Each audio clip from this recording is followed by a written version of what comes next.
Kawan sekalian, saya akan membahas beberapa syubhat ini, walaupun mungkin tidak beraturan, namun dan yang bermanfaat bagi kita sekalian. Dan tujuan utama kita adalah bagaimana supaya syubhat ini tidak merasuk pada hati ikhwah, dan yakin bahwasanya apa yang kita berada di dalamnya bukan suatu hal yang salah, insyaallah. Yang pertama, kawan sekalian, dalam banyak muhadarahnya senantiasa mencela Syekh Salman Al-Audah. Namun kawan sekalian, lalu seakan-akan tidak ada sama sekali kebaikannya dan tidak mau istifadah, mengambil faedah sama sekali dari beliau. Padahal ini yang anda tidak dapatkan. Nah, ini anda sekaligus saja berbicara tentang Syekh Salman.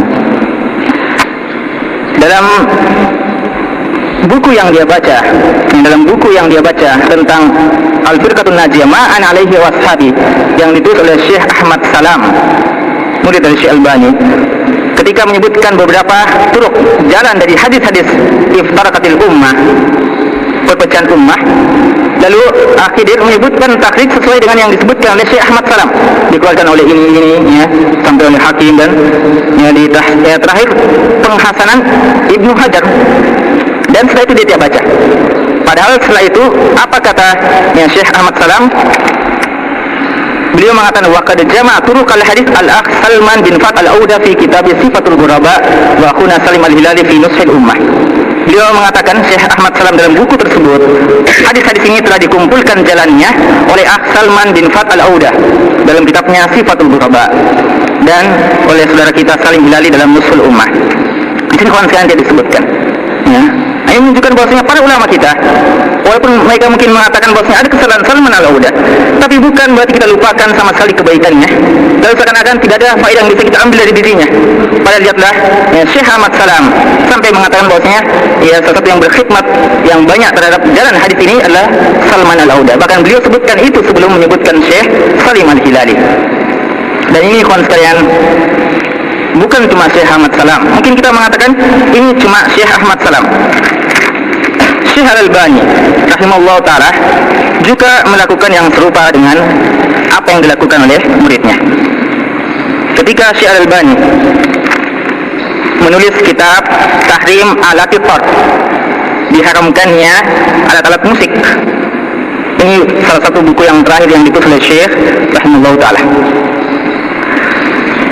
Dan buku tersebut membantah Ibnu Hazm rahimahullah, yang mencoba menghalalkan musik dan alat-alat musik, dan mencoba mendhaifkan hadis tentang haramnya alat musik.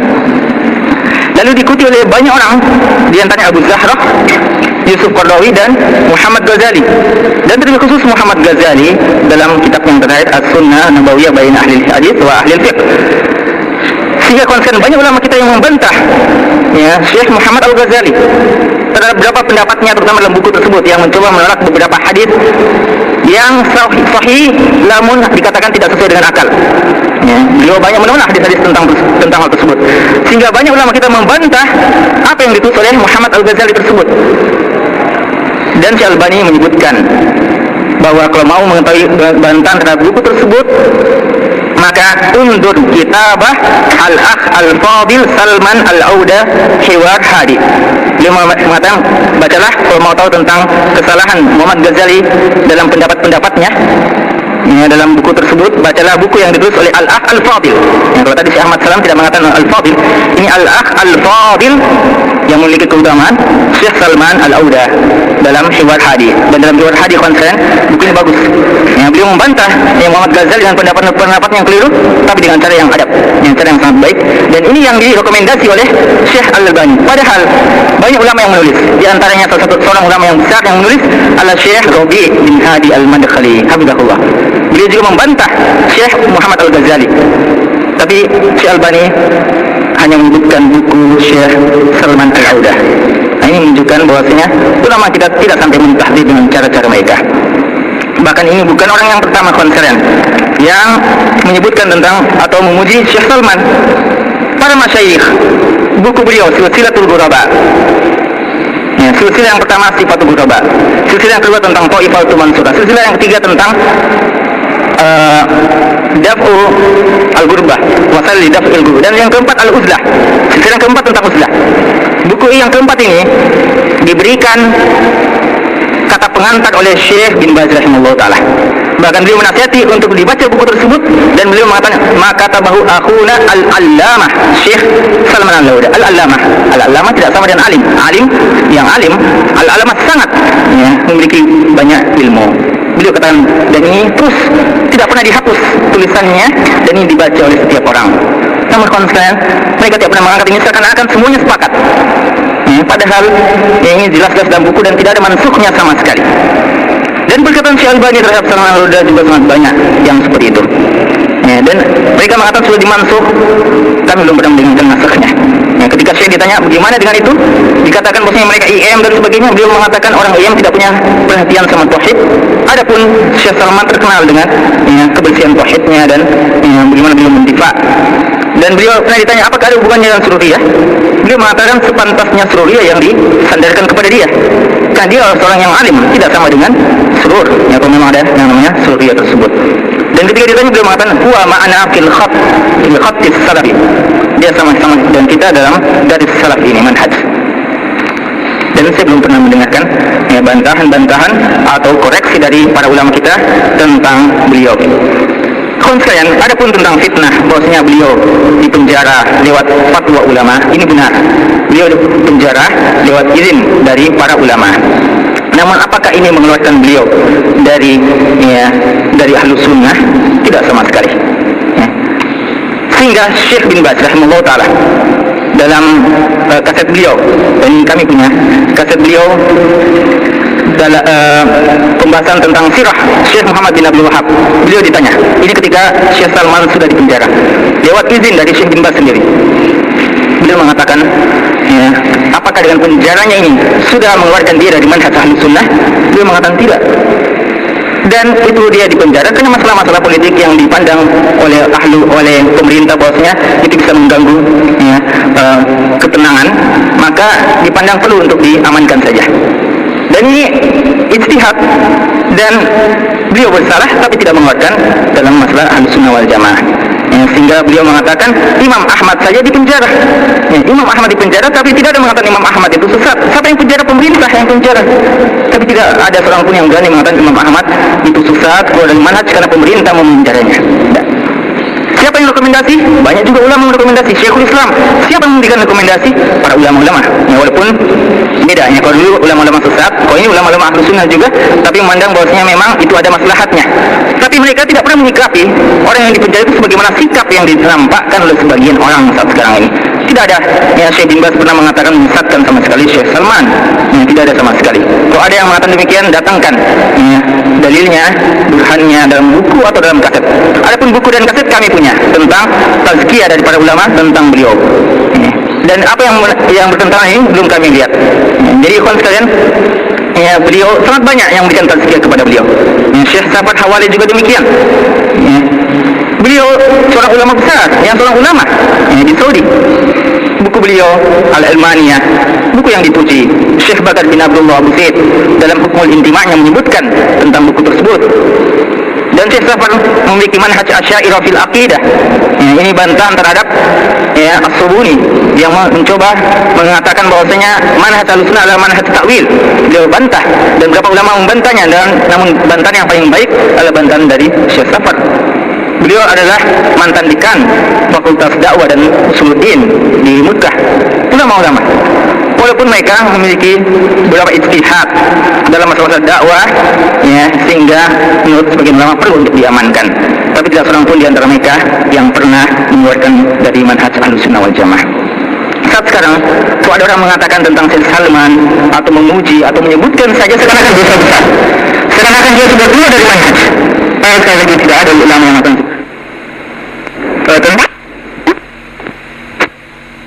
menyebutkan. Kita punya wahajatul muslimin ilaihima, dan hajat kaum muslimin terhadap keduanya. Beliau mengatakan, dan tasbih yang dimaksudkan ilmu yang sahih, ilmu yang berdasarkan Quran dan Sunnah, ala fahmi salafil ummah, dan tarbiyah mendidik umat ini.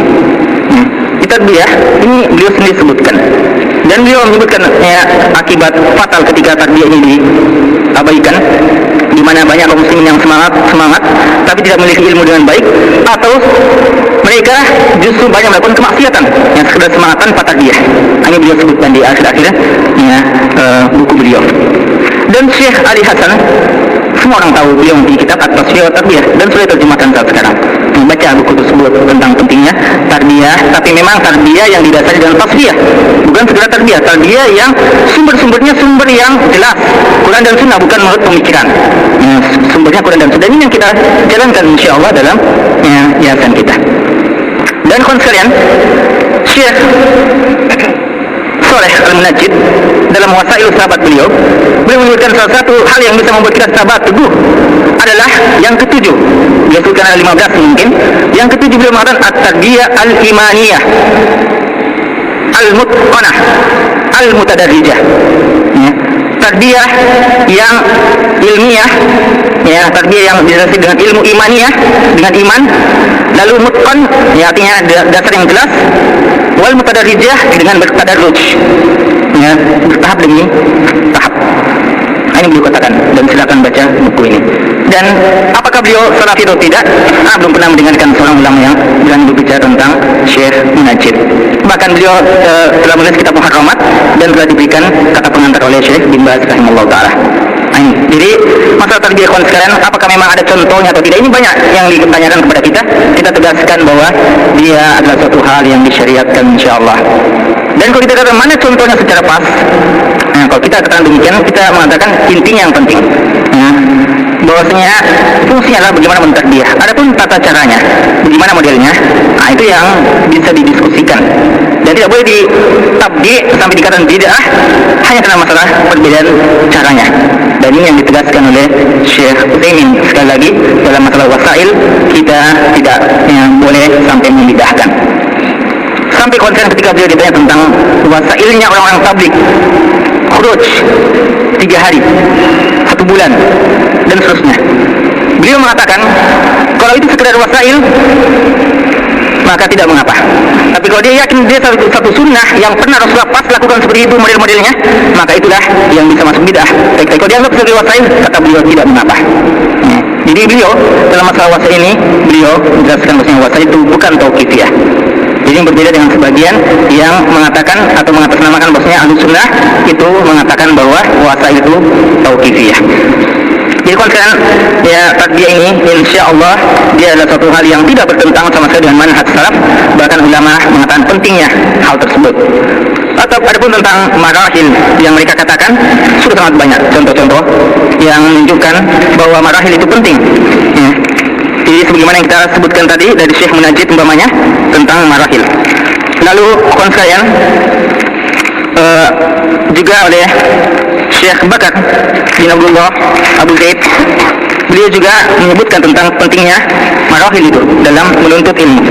Ya, karena ada orang yang baru masuk, ya perlu ada tahapan-tahapan. Dan sudah pernah kita sebutkan dalil-dalil. Ya, Syekh Muhammad bin Abdul Wahab dalam Masail bab ad-du'a ila syahadah la ilaha illallah hadits Mu'ad, beliau mengatakan masalah yang ke-11 at-tanbih ala at-ta'lim bit-tadrij. Ya, peringatan tentang pentingnya mengajar secara bertadrij, ya, bertingkat-tingkat, adanya tahapan-tahapan.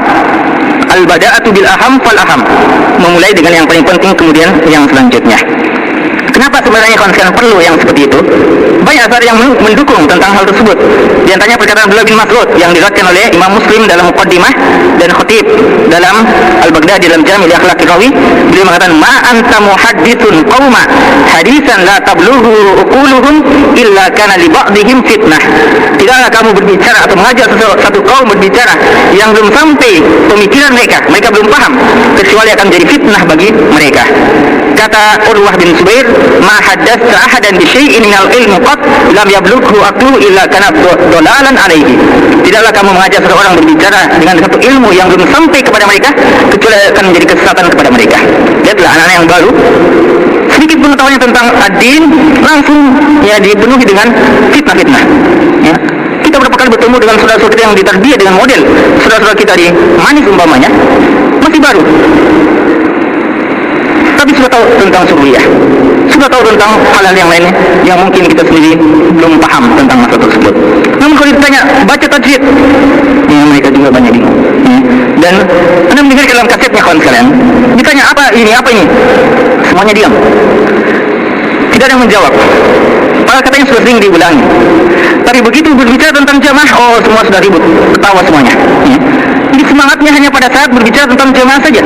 Ketika masalah ilmiah tidak ada jawaban dari pertanyaan-pertanyaannya. Tapi begitu masuk tentang si fulan dan si fulan, bid'ahnya dan seterusnya, oh semuanya tertawa dengan senangnya. Ini kawan sekalian, hal yang sangat disayangkan sekali.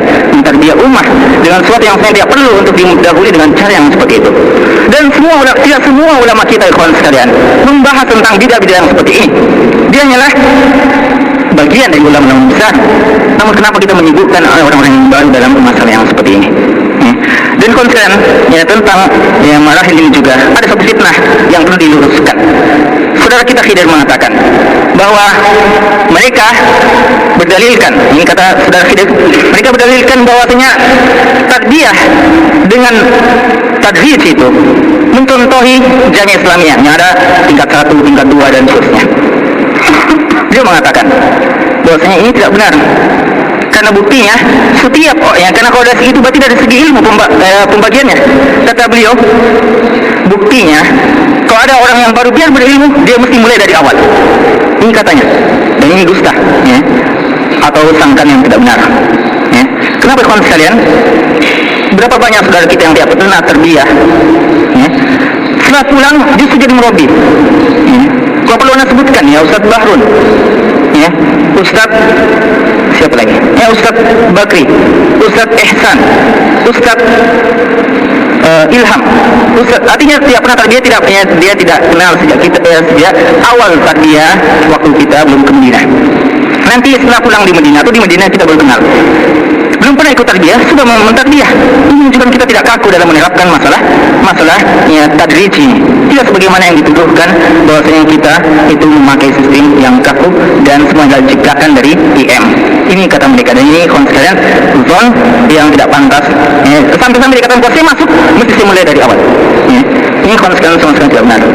Ya, Allah alamnya apakah memang mau atau yang jelas kawan sekalian ya banyak ya, dan contoh-contohnya bisa ya, dan sekiranya ikhwan yang lain juga tahu tentang masalah ini. Namun ini perlu diluruskan karena masalahnya kawan sekalian di antara peserta mereka banyak juga yang belum pernah kenal kita dan mendapatkan yang seperti itu, sehingga itulah juga yang menjadi keyakinan mereka terhadap saudara-saudaranya di yayasan ini. Kemudian kawan sekalian, al-iqtisar fi talaqqi al-mu'assasah, yaitu hanya membatasi tidak boleh belajar kecuali dengan orang yayasan. Namun kawan sekalian, diakui sendiri bahwa ikhwah itu tidak seperti itu, ya, tidak sekaku katanya akhwat. Kawan sekalian, inilah masalahnya, senantiasa dalil-dalil itu diperuntukkan untuk orang lain. Ya. Seandainya kita mengaca diri kita, kita akan tahu sebenarnya. Jadi kawan sekalian, dan dalam beberapa pertanyaan yang ditujukan kepada Dzulkarnain, ketika ditanya bolehkah belajar di sini dan situ, dia mengatakan yang tidak usah lah. Ditanya tentang as-sunnah, tidak usah yang dibaca. Ditanya tentang naskah jihad, kaset-kasetnya tidak usah lagi. Dan janganlah yang masih ada penyakit dalam manhaj. Jadi tidak boleh belajar di tempat yang lain. Lalu ketika masalah ya beberapa ikhwan mengatakan tidak usah belajar di tempat lain kecuali di yayasan, itu yang dibesar-besarkan. Dan anda mau tanya, apakah pernah seorang di antara mereka pernah hadir di majelis kita? Tidak ada sama sekali. Dan kalau dibalik, jawabannya ada. Berapa banyak saudara kita yang pernah ya, dan ikut dengan mereka. Lalu masalahnya kalau sekarang mereka menuduh ini ta'assub yang nyata-nyata. Mereka malah ini ta'assub. Lalu kenapa tidak dibalikkan hal tersebut kepada mereka-mereka? Ya Allahu a'lam. Dan ini konsen tanakut, ya, kontradiksi yang sangat jelas dalam manhaj. Dan ini yang perlu kita ingatkan. Ya, kalau terjadi yang seperti itu, kita ingatkan dalam firman Allah, wa in afala yatadabbaruna al-Qur'an walau kana min 'indi ghairillah lawajadu fihi ikhtilafan katsira. Kaidah, kalau sesuatu itu banyak ikhtilafnya, banyak kontradiksinya, maka dia bukan datang dari Allah Subhanahu wa taala. Walau kana min 'indi ghairillah lawajadu fihi ikhtilafan katsira. Seandainya satu manhaj itu banyak kontradiksinya, kadang begini dan kadang begitu, maka sesungguhnya dia bukan datang dari Allah Subhanahu wa taala. Dari ikhwan sekalian yang lainnya, dan semua ini Anda sudah siapkan secara rinci, namun yang waktu mungkin yang tidak cukup, maka Anda batasi dengan isyarat-isyarat, kemudian itu sudah cukup, kecuali nanti kalau ada yang mau memperjelas. Kemudian ikhwan sekalian, perkataan bahwa ketika LJ membantah mereka bahwasanya tidak yang hadir kecuali ya dari LJ sendiri dan orang-orang yang senang, yaitu dari Wahdah. Ini ikhwan sekalian adalah termasuk fitnah, tuduhan, dan setiap orang menyaksikan, setiap orang tahu, dan ikhwah semua begitu. Dan ini diantara kami, para murabbi, para pembina, para mudaris di yayasan, ketika mendengarkan itu merupakan hal yang sangat yang kami sedihkan.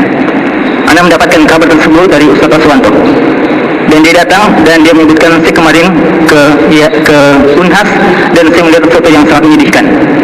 Lalu ditanya, lalu beliau sebutkan bahwa akan ada bantahan, dan semua kita sedih dan menyayangkan hal tersebut.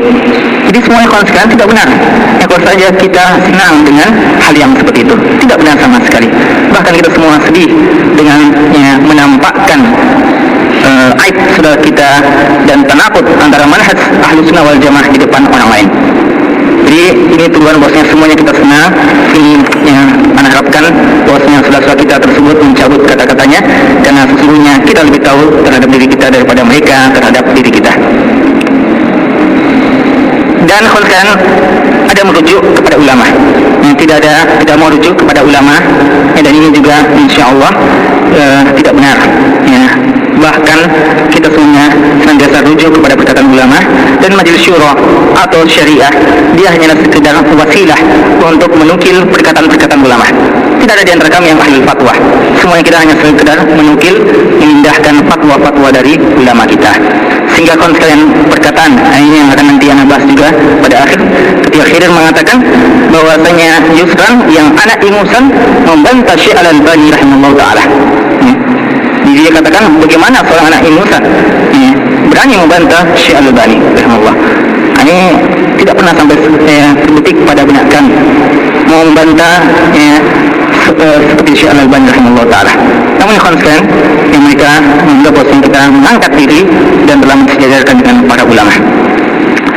Ikhwan sekalian, kemudian terhadap saudaranya Ahmadul Karnain tentang Ihyat Turab. Ini konsen Ihyat Turab salah satu muassasah khairiyah. Dia mirip dengan Haramain.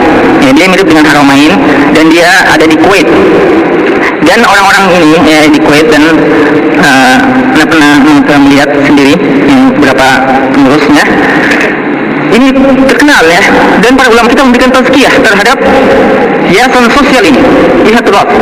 Bahwasanya dia adalah atas manhaj Ahlus Sunnah, dan majalah Al-Furqan itu penuh dengan tulisan-tulisan para ulama sampai saat sekarang sudah berubah dari majalah menjadi tabloid dan Sulbakar, dan para ulama kita yang lain masih menulis di situ.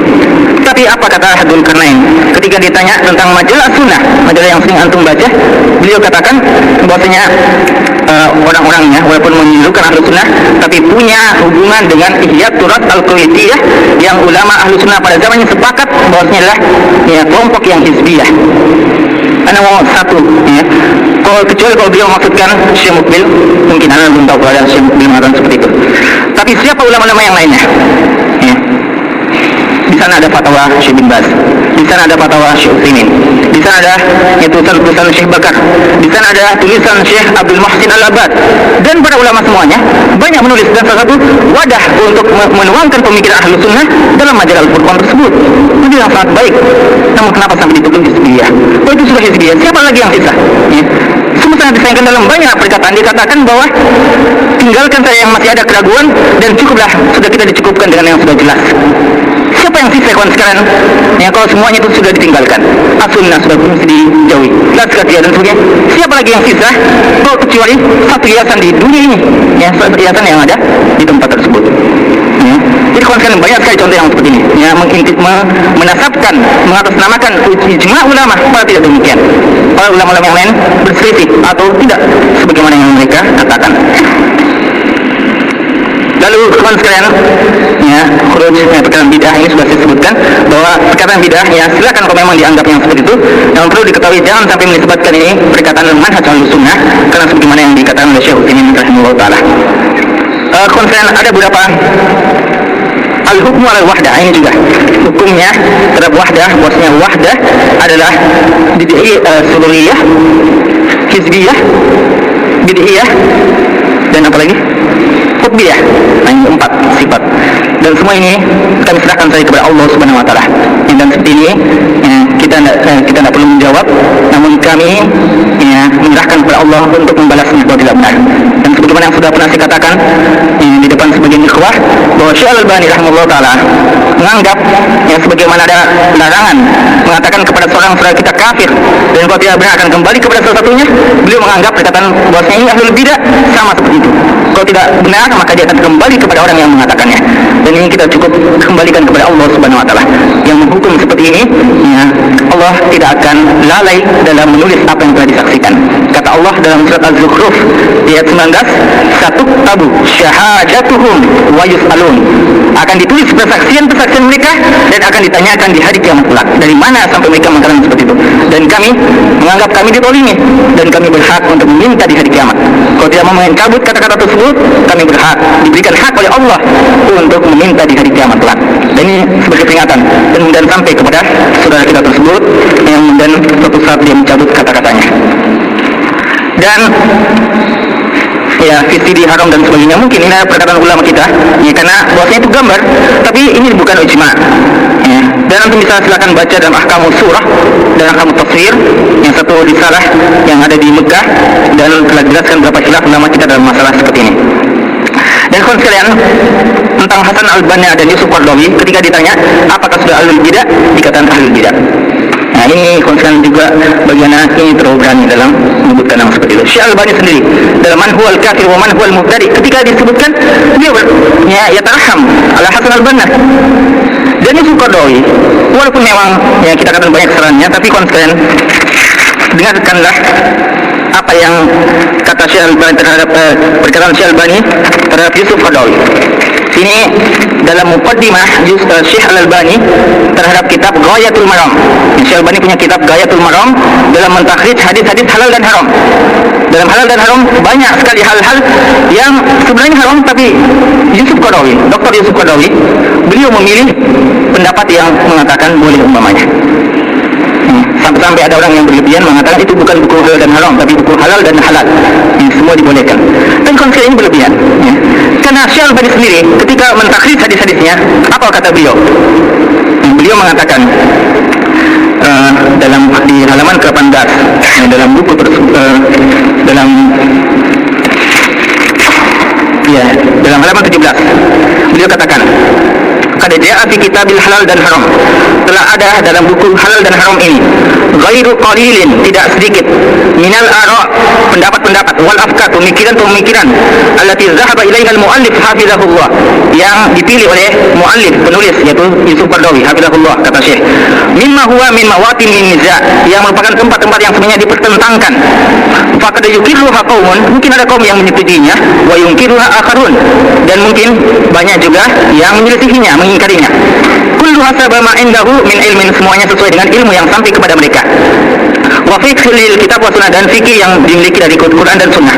Wa ma'rifatu bi sahiha wa saqima wa turukul istidlal bil adillah syar'iyyah, dan pengetahuan terhadap yang sahih dan yang lemah dan cara mengambil dalil. Ya, seperti apa? Beliau katakan seperti sembelihan ahlul kitab, seperti hukum foto dan hukum-hukum musik. Beliau itu membolehkan minal masail dan masalah-masalah yang lain. Kata beliau, fahuwa wahdahu, beliau sendiri, kata Syekh Al-Albani, Yusuf Qaradawi sendiri mas'ul, bertanggung jawab tentang apa yang dia sebutkan itu. Bal ma'jur, kata Syekh, bahkan dia mendapatkan pahala disebabkan pemilihan itu asaba am akhta, baik benar maupun salah. Siapa yang berhak mendapatkan pahala walaupun salah? Siapa? Mujtahid. Syekh Al-Albani menganggap bahwa Yusuf Qaradawi mujtahid dalam masalah ini. Walaupun salah, dia mendapatkan satu pahala. Ini kata Syekh Al-Albani, dan ini terus bisa dibaca, belum ada yang bisa hapus. Dan sampai Syekh meninggal tidak ada yang menghapus kata-kata ini. Yang beliau berarti tidak berpindah dari perkataan ini. Beliau menghormati Syekh Yusuf Qaradawi. Walaupun dia kadang kalau membaca pendapatnya, kadang kita sendiri tidak sabar. dengan menghalalkan beberapa dan dalam masalah, tapi dia adalah para ulama kita. Syekh bin Baz ketika dibantah dan terjadi diskusi, antum silakan baca bagaimana fatwa Syekh tentang masalah Israel dan seterusnya. Ada perbedaan pendapat yang sangat kuat antara dua Syekh yang besar ini. Namun Syekh bin Baz begitu ya beradabnya dalam membantah dan mengakui tentang keilmuannya. Sehingga ketika kematian Syekh bin Baz, Yusuf Qaradawi sampai datang secara khusus ke Mekah untuk ikut yang mensalatkan Syekh bin Baz rahimahullah ta'ala. Ikhwan sekalian, inilah para ulama kita, inilah sikap mereka dalam berikhtilaf. Tidak ada sampai kata-kata syaitannya IM. Ini dikatakan oleh Dzulqarnain, Yusuf Qaradawi syaitannya IM. Ini besar kawan sekalian ya, perkataan yang sebenarnya kita tidak pernah ya, kita mungkin jarang mengambil pendapatnya Yusuf Qaradawi, tapi seorang muslim yang awam dikatakan seperti itu hal yang sangat berat, apalagi seorang yang alim ya. Dia memiliki banyak buku yang bermanfaat, tidak bisa diingkari. Dia punya fiqh zakat yang sampai saat sekarang dimanfaatkan oleh semua ummah ya, dan banyak lagi kebaikannya.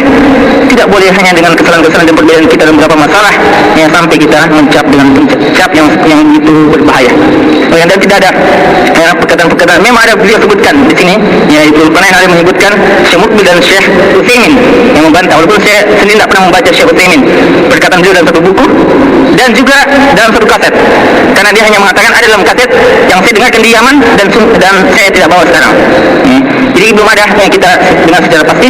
Namun dua itu yang seumpamanya telah mengatakan sebagai ahli bidah ya, tapi masih banyak lain yang mengatakan tidak demikian ya.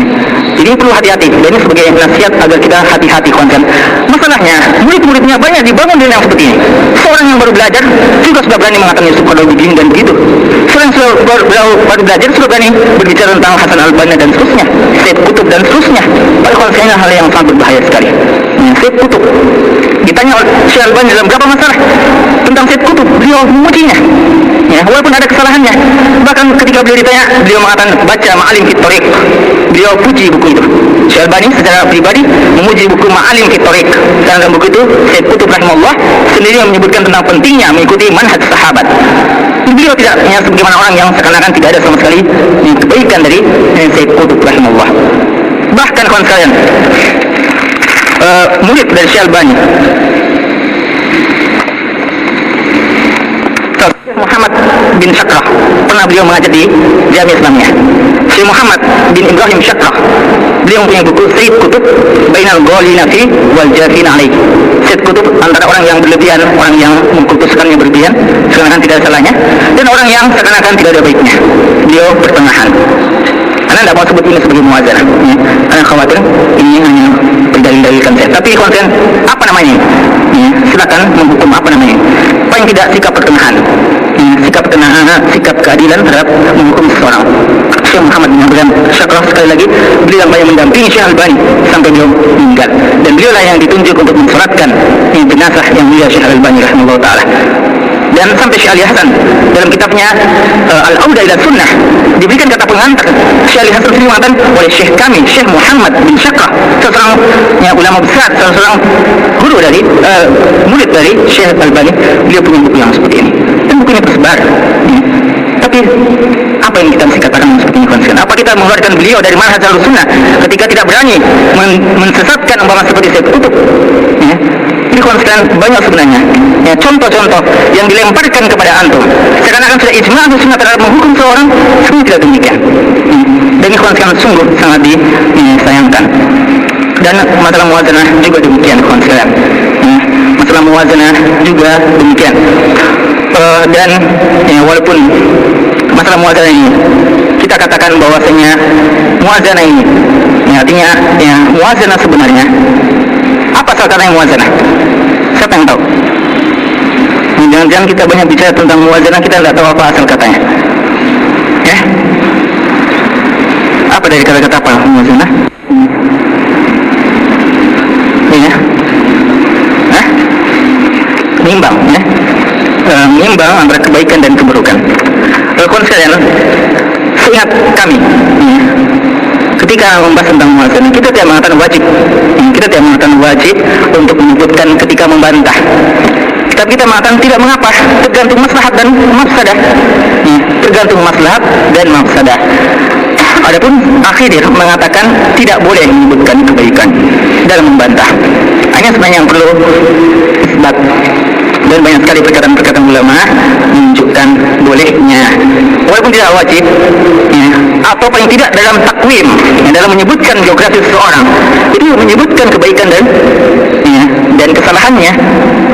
Apa maksudnya dalam biografi? Ketika kita ditanya, bagaimana si fulan? Disitulah. Di sini bukan kita disuruh membantah, tapi disuruh kita ditanya tentang biografi. Dan ini kalau kita di sana sepakat bahwasanya kalau biografi disebutkan kebaikan dan kesalahannya. Tapi kenapa kita ditanya bagaimana dengan as-sunnah? Bagaimana dengan ini? Bagaimana dengan ini? Semuanya ya jarh bila ta'dil. Ya, para ulama kita ulama jarh wa ta'dil. Yang sungguh sangat disayangkan sekarang ulama ya jarh tanpa ada ta'dilnya sama sekali. Jadi kawan sekalian, ini pun telah dilanggar. Dan ya ada berdalilkan beberapa orang bahwasanya sebagian ulama kita ketika menyebutkan rawi-rawi dalam hadis, mereka sebutkan kesalahannya saja atau kesesatannya saja, tidak menyebutkan kebaikannya. Tapi kawan sekalian, kita katakan ini kalau memang dia kesimpulan, dan kalau memang dia pendusta yang besar, memang kadang cukup sebagai kesimpulan. Tapi tidak semua yang demikian. Berapa contoh kawan sekalian bagaimana dalam buku-buku sebagai kesimpulan. Ya, ini dalam buku kesimpulan ya. Dan jadi ini buku kesimpulan kawan sekalian. Ini lahir setelah muwazanah. Dan seperti Taqribut Tahdzib. Syekh Ibnu Hajar al-Asqalani rahimahullah taala mempunyai kitab Tahdzibut Tahdzib. Dan Tahdzibut Tahdzib ini setiap rawi beliau sebutkan orang yang memujinya dan orang yang mencelanya. Lalu beliau simpulkan dalam Taqrib at-Tahdzib sekedar kesimpulan yang beliau pandang. Jadi berarti beliau bermuasana dulu, lalu beliau simpulkan. Dalam tahdzib sangat banyak beliau sebutkan antara orang yang memuji dan orang yang mencela. Ini beliau sebutkan, dan silakan baca di situ. Adapun kalau dicontohkan buku yang kesimpulan seperti Taqribut Tahdzib, ada juga kawan sekalian. Beliau sebutkan kebaikannya dan kesalahannya. Contoh, Ibnu Hajar rahimahullah dalam Taqribut Tahdzib tentang Hasan bin Shalih bin Hayy, beliau mengatakan thiqatun faqihun abid rumiya bit tasyayyu. Dia thiqah, faqih, ahli ibadah, tapi dia dituduh dengan tasyayyu. Ya. Apa kata Imam Zahabi dalam kasyifnya? Kasyif juga sama dengan kasyif sama dengan Taqribut Tahdzib. Dia kesimpulan dari kumpulan perkataan-perkataan ulama. Apa kata Imam Zahabi terhadap orang tadi? Beliau mengatakan ahadul a'lam. Dia adalah seseorang dari tokoh ulama, saduq, dia jujur, abid, ahli ibadah, mutasyayyi', dia terpengaruh dengan Syiah. Ini beliau sebutkan dulu kebaikan, lalu beliau sebutkan kesalahannya. Itu dalam satu kalimat. Qala Zahabi dalam yang lainnya, atau kita tinggalkan Imam Zahabi dan Ibnu Hajar. Mungkin orang mengatakan itu cuma dua saja. Ibnu Hibban mengatakan terhadap orang tadi, kana faqihan wadi'an, ya, minal mutaqasyifah. Artinya ahli ibadah wa alat tasyayyu' fihi. Ya, dia ahli ibadah walaupun dia memiliki Syiah, tasyayyu', terpengaruh dengan Syiah. Ibnu Ma'in mengatakan terhadap Abdullah bin Isa bin Abi Layla, thiqatun yatashayya'. Imam Ahmad berbicara ya, terhadap Zar bin Abdullah Al-Hamdani, dan ini dikutip oleh Ibnu Hajar dalam Taqribut Tahdzib, la ba'sa bihi huwa awwalu man takallama bil irja'. Tidak mengapa dia, artinya bisa diterima hadisnya, tapi dia orang yang pertama kali membawa ya, tentang murji'ah. Ibnu Hajar mengatakan thiqatun abid rumiya bil irja'. Ya, dan banyak sekali contoh-contohnya kawan sekalian. Jadi kita paling tidak mengatakan bukan manhaj Ahlussunnah untuk tidak menyebutkan sama sekali. Bahkan kawan sekalian sudah banyak saya sebutkan. Yang sebenarnya anak lelah juga menyebutkan tentang masalah muadzan ini. Dari dulu sampai sekarang itu terus yang dipermasalahkan. Kalau memang itu masalah kawan sekalian yang paling berat, ya kita bisa hindari saja itu. Ya, kita mengatakan tidak usah lagi kita ungkit-ungkit, tidak usah kita angkat-angkat. Kalau hanya itu yang menyebabkan perbedaan kita. Kalau kita berpisah dengan saudara kita di sana hanya karena masalah muadzanah, kita siap meninggalkan masalah muadzanah. Walaupun kita siap meninggalkan dalam perkataan, walaupun mungkin dalam praktik kita tetap berusaha tetap adil, tapi kalau itu sebagai penyebab kita berpisah, ya kita siap bersama-sama. Hanya kalau masalah itu kita siap meninggalkan perkataan itu. Kalau memang itu yang membuat tidak enak ya, hati saudara-saudara kita di sana. Namun kawan sekalian, kenapa kita selalu mencari-cari kesalahan atau mencari perbedaan yang satu lalu meninggalkan kesamaan yang begitu banyak? Kenapa kita tidak mengambil perkataan atau apa yang dilakukan oleh Imam Syafi'i rahimahullah? Imam Syafi'i sebagaimana yang dikatakan oleh seorang alim yang semasa dengan beliau, Abu Musa Yunus As-Sadafi. Kata Yunus As-Sadafi, nadartu Imam Syafi'i yauman fakhtalafna waftarakna. Saya pernah berdebat dengan Imam Syafi'i pada satu hari. Kemudian kita berbeda pendapat dan kemudian kita berpisah. Walakitu yauman, dan pada satu hari kita bertemu lagi dan beliau Imam Syafi'i memanggil Abu Musa. Abu Musa sebenarnya ada perasaan yang tidak enak karena ada khilaf. Tapi apa? Imam Syafi'i mengambilnya dan mengatakan, "Ya Abu Musa, wahai Abu Musa, ala yastaqimu an nakuna ikhwanan walau ikhtalafna fi masalah?" Apakah tidak pantas kita ini bersaudara walaupun kita berbeda dalam satu masalah? Masalah yang mungkin kita berbeda, kenapa kita mesti berpisah hanya karena masalah itu? Atau dua masalah atau tiga masalah, sebagaimana ulama kita telah banyak berbeda pendapat dalam masalah. Masalah-masalah yang seperti ikhwan sekalian tidak ada dalil yang begitu tegas, sehingga masalah dakwah sangat banyak khilaf di antara para ulama kita. Banyak sekali khilaf. Kalau masalah-masalah fikih yang ada dalilnya saja, fikih yang ada dalilnya, walaupun sebagian ikhtilaf tentang maknanya, itu kita bisa mentolerir saudara kita yang berbeda dengan kita dalam masalah fikih. Apalagi masalah-masalah dakwah yang khilaf antara ulama ahlu sunnah dan mereka tidak membuatkan dalil-dalil yang nas, hanya sekedar pemahaman terhadap dasar-dasar yang pokok. Kenapa kita tidak lebih pantas untuk bertoleransi dalam masalah ini? Tentu saja kalau sekarang ketika sepakat ulama ahlu sunnah, kita mesti sepakat untuk mengikuti mereka. Namun ketika masih ada khilaf, jangan sampai kita mengatasnamakan itulah manhaj ahlu sunnah. Dan ini sangat banyak contohnya yang mengatasnamakan manhaj ahlu sunnah padahal tidak demikian. Dari kawan sekalian, ya, mungkin yang sebagai yang terakhir, yang sebenarnya banyak sekali yang saya persiapkan di sini, namun mungkin tidak perlu terlalu banyak berbicara dalam masalah ini. Yang kita inginkan kawan sekalian, bagaimana insaf, keadilan dalam menyikapi sesuatu. Jangan sampai kita, ya, dalam beberapa ceramahnya kawan sekalian, Ahdul Karain menyebutkan tentang pentingnya, ya, beliau sendiri mengatakan kalau kita mau ada satu kesalahan saja kita mesti tinggalkan, tidak lagi orang yang bisa sama kita. Ini beliau katakan sendiri, tapi beliau sendiri yang mengatakan tinggalkan ahlu sunnah, tinggalkan sunnah, tinggalkan ALJ, tinggalkan wihdah. Berarti siapa lagi? Ya, kalau sekarang kita inginkan, ya, kalau kita ada khilaf, kita bisa sebagaimana para ulama kita yang khilaf, namun khilafnya tidak membuat mereka saling marah. Sebagai penutup, saya mau mengutip dua kisah. Kisah yang pertama, kisah seorang ulama besar pada abadnya, Syekhul Islam pada zamannya, Abu Abbas Ahmad bin Abdul Salam Ibn Taimiyah rahimahullah ta'ala al-Harrani. Beliau rahimahullah ta'ala adalah seorang ghayatul fil insaf, sebagai seorang lambang tentang keadilan, termasuk kepada musuh-musuhnya. Sampai murid-muridnya mengatakan, kami inginkan sikap kami kepada saudara-saudara kami sama dengan sikapnya Ibn Taimiyah terhadap musuh-musuhnya. Ibnu Taimiyah konsen ketika diberitakan tentang kematian seorang musuhnya yang paling keras terhadap beliau, Ibnu Qayyim dan murid-muridnya yang lain mengatakan, kami mendatanginya untuk menyampaikan kabar gembira tentang kematian musuh bebuyutannya itu. Tapi beliau mengatakan, kamu datang kepada saya, kalian datang kepada saya untuk memberi kabar gembira tentang kematian seorang muslim. Beliau sangat marah, beliau memarahi murid-muridnya, bahkan beliau mendatangi keluarga yang meninggal tersebut dan mengatakan, saya ialah saudara kalian dan apa yang kalian butuhkan saya akan berusaha untuk memenuhinya. Ini kepada musuh bebuyutan beliau. Sampai Ibnu Qayyim sendiri yang mengatakan, saya juga datang untuk memberikan kabar gembira tentang kematian orang yang paling sering membantah dan menjelek-jelekan Ibnu Taimiyah. Tapi Ibnu Taimiyah seorang yang sungguh sangat sulit didapatkan hati yang sangat suci yang seperti itu.